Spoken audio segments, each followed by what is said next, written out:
नमस्कार। आज हम रोंडा बर्न की किताब द सीक्रेट पर जो समीक्षाएं आई हैं उन पर बात कर रहे हैं। ये किताब 2006 में आई थी और इसका जो मुख्य विषय है आकर्षण का नियम यानी लॉ ऑफ अट्रैक्शन, उसने काफी चर्चा बटोरी थी। हाँ बिल्कुल, काफी पॉपुलर हुई थी ये। तो हमारे पास जो समीक्षाएं हैं उनके आधार पर हम समझने की कोशिश करेंगे कि इस किताब के मुख्य विचार क्या हैं, ये इतनी लोकप्रिय क्यों हुई और हाँ, इस पर क्या सवाल उठाए गए हैं। जी चलिए देखते हैं इन समीक्षाओं में क्या खास बातें निकल कर आती हैं। तो सबसे पहले किताब का जो बिल्कुल कोर आइडिया है वो है आकर्षण का नियम। समीक्षाएं यही बताती हैं कि इसका मतलब है कि हमारे विचार एक तरह की ऊर्जा है। हाँ, और हम जैसा सोचते हैं वैसा ही अपनी जिंदगी में आकर्षित करते हैं। बिल्कुल, मतलब अगर सोच पॉजिटिव है तो नतीजे भी पॉजिटिव होंगे और नेगेटिव सोच तो नेगेटिव नतीजे लाएगी। हाँ, और कई समीक्षाएं इस बात पे जोर देती हैं कि ये विचार लोगों को, आप कह सकते हैं, एक तरह का कंट्रोल देता है। उन्हें लगता है कि हाँ, जिंदगी उनके हाथ में है। सशक्त महसूस कराता है। जी, लेकिन यहीं पर जो आलोचना करने वाली समीक्षाएं हैं वो एक बड़ा सवाल खड़ा करती है कि भाई इसका कोई ठोस वैज्ञानिक आधार है क्या। सही। इसे एक तरह से विज्ञान के नियम जैसा बताया जाता है किताब में, है ना? हाँ बिल्कुल। जबकि ज्यादातर समीक्षाएं, खासकर आलोचनात्मक वाली, कहती हैं कि ये असल में एक मनोवैज्ञानिक या शायद दार्शनिक अवधारणा ज्यादा है, भौतिक विज्ञान जैसा नियम नहीं। बिल्कुल, जैसे वो उदाहरण है ना किताब में कि मैं बीमार नहीं होना चाहता, ये सोचने के बजाय सोचो मैं स्वस्थ हूँ। हाँ, फोकस समाधान पर, समस्या पर नहीं। पॉजिटिव भाषा। लेकिन यहाँ सवाल उठता है, जो समीक्षाओं में भी दिखता है, कि क्या ये वाकई इतना सीधा है? क्या सिर्फ सोचने से ऐसा होता है? वही तो समीक्षाओं में बहस खूब दिखती है। कुछ पढ़ने वाले कहते हैं कि हाँ, इसने उनकी जिंदगी बदल दी, सोच बदल दी। उन्हें लगता है कि ये काम करता है। जी, पर दूसरी तरफ जो ज्यादा वैज्ञानिक नजरिए से देखते हैं वो समीक्षाएं कहते हैं कि ये शायद कंफर्मेशन बायस हो सकता है। मतलब हम वही देखते हैं जो हम मानना चाहते हैं। अच्छा, या फिर प्लेसिबो इफेक्ट जैसा कुछ। बिल्कुल, प्लेसिबो इफेक्ट भी हो सकता है। मतलब ये कोई ब्रह्मांड का नियम नहीं, बल्कि हमारे मन का खेल ज्यादा है। अच्छा, तो ये तो हुई इसकी मूल बात।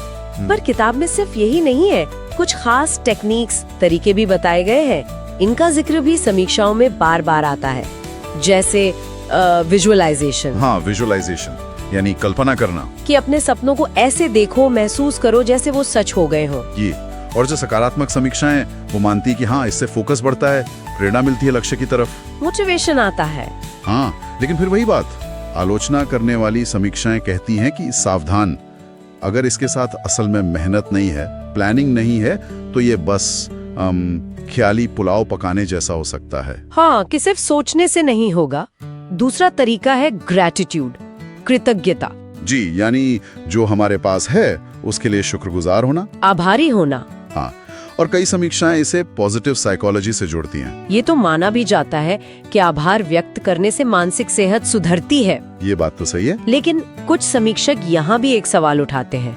वो कहते हैं कि क्या ये रवैया हमें असल समस्याओं को, जैसे समाज में अन्याय है या आर्थिक तंगी है, क्या उसे नजरअंदाज करने को उकसाता है? अच्छा, कि बस अच्छा महसूस करो, प्रॉब्लम को मत देखो। हाँ, एक तरह का आध्यात्मिक बाईपासिंग जैसा कुछ लोग कहते हैं, कि मुश्किलों का सामना करने के बजाय बस पॉजिटिव फील करो।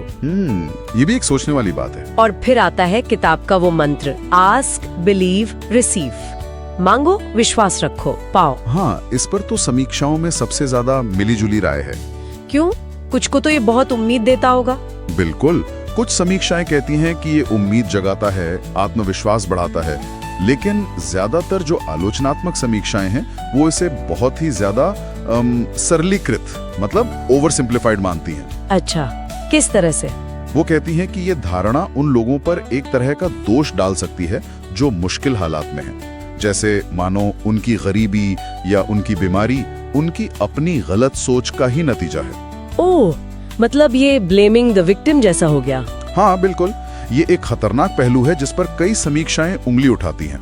लेकिन किताब की तारीफें भी तो है समीक्षाओं में, जैसे उसकी भाषा बहुत सरल है, प्रेरणा देने वाले किस्से हैं। जी, और न्यूटन, आइंस्टीन जैसे बड़े नामों का भी जिक्र है। हाँ, तारीफें हैं, पर इन्हीं बातों पर सवाल भी हैं।